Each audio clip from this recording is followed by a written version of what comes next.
Sur ce plateau, habituellement consacré aux grandes cultures, que signifient ces bandes fleuries, ces haies, ces alignements d'arbres impressionnants? Une lubie d'agriculteur écolo ou un exemple d'évolution possible de l'agriculture moderne? Depuis quelques années, Marc Lefebvre a fait évoluer son exploitation en changeant petit à petit ses méthodes de travail. Son objectif? La protection du sol. Arrêt de la charrue, puis adoption de techniques culturales simplifiées, l'agriculteur pratique aujourd'hui le semis direct pur, sans aucun travail du sol. La parcelle qui se trouve derrière nous, là, c'est une parcelle qui n'a plus du tout été travaillée depuis 2003-2004. Petit à petit, on a construit un autre système, c'est-à-dire du semi-direct sur sol nu. On est passé au semi-direct sur couverts végétaux morts dans un premier temps, vivants dans un deuxième temps, et ensuite, depuis 2012, on a fait quelques plantations agroforestières. Globalement, oui, les rendements sont vraiment les mêmes qu'en système classique, à partir du moment où on arrive à maîtriser justement cette dynamique de l'azote et où on arrive à bien maîtriser aussi l'enherbement, qui est quand même un petit peu différent, suivant qu'on travaille ou pas le sol. Mais à partir du moment où ces deux écueils-là sont à peu près correctement gérés, il n'y a absolument aucun souci en termes de rendement. On est parfaitement au niveau des rendements classiques de la région, ça ne change absolument pas. Donc depuis 4 ans, on a équipé à peu près 70 hectares en agroforesterie sur l'exploitation. Et globalement, on a planté entre 25 000 arbres et arbustes sur ces 4 projets différents. Alors sur celui-là, par exemple, on a changé un petit peu de système. C'est-à-dire qu'on n'a pas uniquement planté d'arbres de bois dits de bois d'œuvre, mais aussi on a planté des fruitiers, on a planté aussi des double haies pour faire du taillis à courte rotation, soit pour faire du bois de chauffage pour la maison, soit pour éventuellement apporter un peu de BRF au sol, même si on sait que les quantités ne seront pas suffisantes.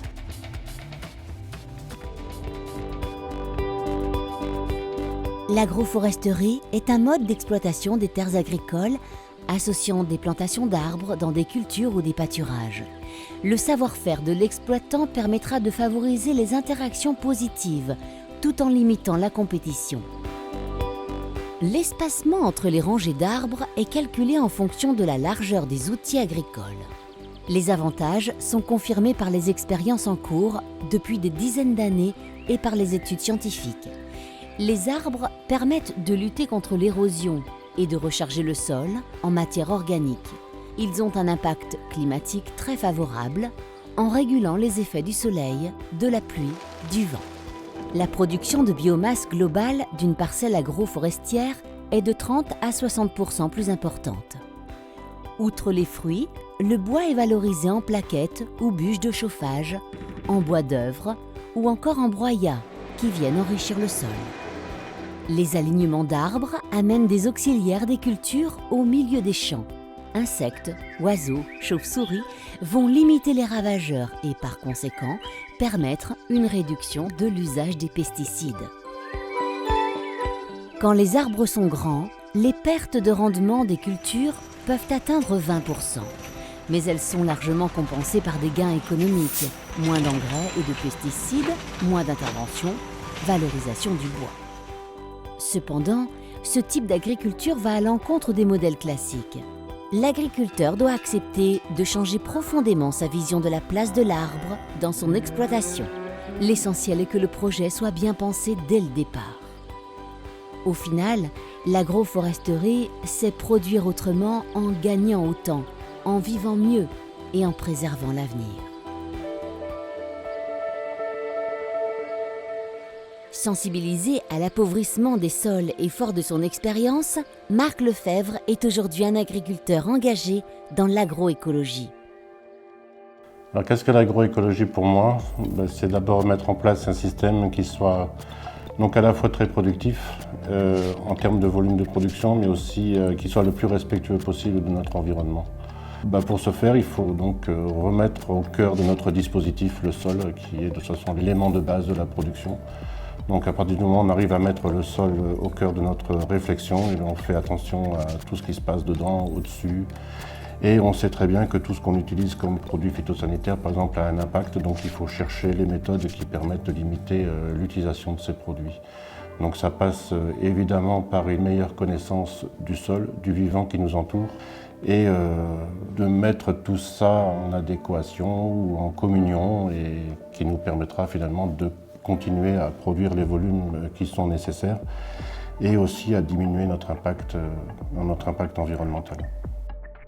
Depuis plusieurs années, les aménagements de Marc Lefebvre font l'objet d'un suivi scientifique par plusieurs laboratoires pour évaluer l'impact de ces pratiques en termes de rendement agricole, de revenus et d'évolution de la biodiversité. Ce site atelier est devenu pilote en matière de recherche sur l'agriculture et la biodiversité en conditions réelles d'exploitation. Pour les limaces, l'auxiliaire principal chez les insectes que l'on connaît, c'est le carabe. Donc comprendre la communauté de carabes pourrait peut-être évaluer la régulation des limaces qui apparaît notamment au moment des semis dans les champs. Notre projet, c'est de travailler sur une partie des auxiliaires. Au laboratoire d'écologie et biodiversité, nous travaillons essentiellement sur les communautés de carabes pour observer la modification de cette communauté en fonction de l'installation d'infrastructures telles que l'agroforesterie. Marc Lefebvre fait partie de ces pionniers qui s'interrogent en fait sur l'impact de ces pratiques agricoles sur son écosystème. Marc Lefebvre n'est pas un cas isolé. Sur le parc naturel régional, des agriculteurs engagés en agroécologie se retrouvent et échangent. D'autres s'interrogent. Les pratiques culturales de Marc Lefebvre sont observées, les agriculteurs observent. Ils ne sont pas sûrs que ça soit une bonne chose. Et bon, le fait de planter des arbres au milieu des champs, ça ne se pratiquait pas avant. Dans ma jeunesse, on supprimait plutôt les haies qu'on en remettait. Donc aujourd'hui, c'est une pratique innovante. Personnellement, je suis persuadé qu'il y a des choses à prendre et des choses à faire. Bon, il a le courage de le faire, mais certains ne trouvent pas ça utile. Ils trouvent que cultiver comme avant, c'était bien, quoi. Bon, les pratiques de non-labour, mes enfants font la même chose et pour moi, il y a énormément moins d'érosion. Alors dire qu'on est serein, ça ne serait pas tout à fait vrai, parce que ce soit les baisses de rendement ou les baisses de prix, on les subit comme n'importe quelle autre exploitation, ça c'est une évidence.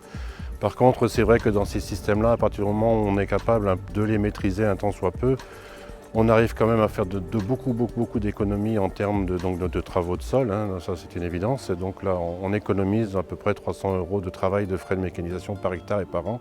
Donc c'est considérable. J'espère en tous les cas que ça va nous aider à passer un peu plus facilement les moments difficiles.